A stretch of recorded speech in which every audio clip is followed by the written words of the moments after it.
Pasal 16. Lalu saya mendengar suara besar dari dalam rumah Allah berkata kepada ketujuh malaikat itu, "Pergilah dan tuanglah isi ketujuh wadah amarah Allah itu ke atas bumi." Malaikat pertama pergi dan menuang isi wadahnya ke bumi. Maka timbullah bisul-bisul yang hebat dan sangat perih pada semua orang yang mempunyai tanda binatang itu dan pada orang-orang yang menyembah patungnya. Setelah itu malaikat kedua menuang isi wadahnya ke laut.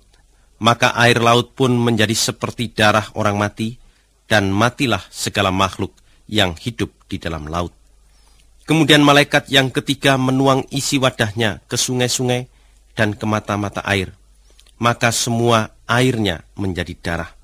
Saya mendengar malaikat yang berkuasa atas air berkata, "Hukuman yang engkau jatuhkan adalah adil, ya Maha Suci, Allah yang ada dan yang sudah ada. Mereka sudah menumpahkan darah umat Allah dan darah nabi-nabi. Sekarang engkau membuat mereka minum darah.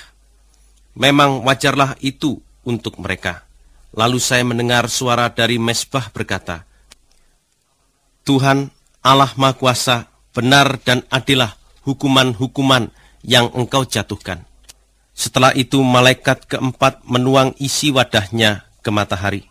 Maka matahari pun dibolehkan menghanguskan manusia dengan panasnya yang hebat itu. Manusia dihanguskan oleh panas teriknya, dan mereka mengutuki nama Allah yang berkuasa atas bencana-bencana tersebut.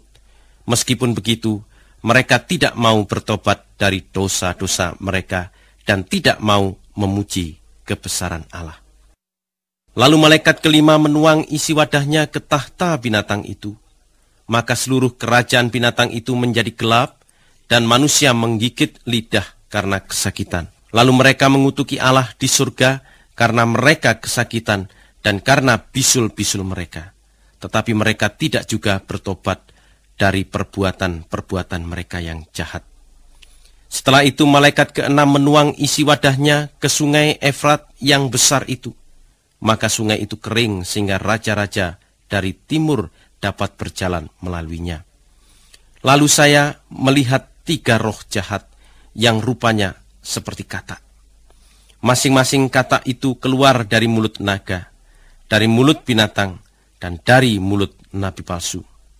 Mereka adalah roh-roh jahat yang membuat keajaiban-keajaiban. Ketika roh itu pergi kepada semua raja di seluruh dunia dan mengumpulkan mereka untuk bertempur pada hari yang besar, yaitu hari dari Allah Maha Kuasa. Dengarlah, aku datang seperti pencuri. Berbahagialah orang yang tetap siaga dan menjaga pakaiannya, sehingga ia tidak berjalan dengan telanjang dan menjadi malu di depan umum. Kemudian roh-roh itu mengumpulkan raja-raja itu di tempat yang dalam bahasa Ibrani dinamakan Harmagedon.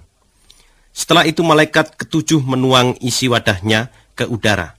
Maka terdengarlah suara yang keras dari tahta di rumah Allah yang berkata, "Sudah selesai." Lalu terjadilah kilat sabung menyabung, dan suara guntur bergemuruh dan bergelegar, serta gempa bumi yang dahsyat. Tidak pernah terjadi gempa bumi semacam itu semenjak manusia diciptakan. Inilah gempa bumi yang paling dahsyat. Kota yang besar itu pecah menjadi 3 bagian, dan hancurlah juga kota-kota semua negara di dunia. Lalu Allah teringat akan Babel yang besar itu. Maka Allah membuat dia minum anggur dari wadah anggur Allah, yaitu anggur amarahnya yang meluap-luap. Semua pulau menghilang dan semua gunung pun lenyap. Hujan es besar yang masing-masing seberat 50 kilogram jatuh dari langit menimpa orang-orang. Maka mereka mengutuki Allah karena bencana hujan es yang dahsyat itu.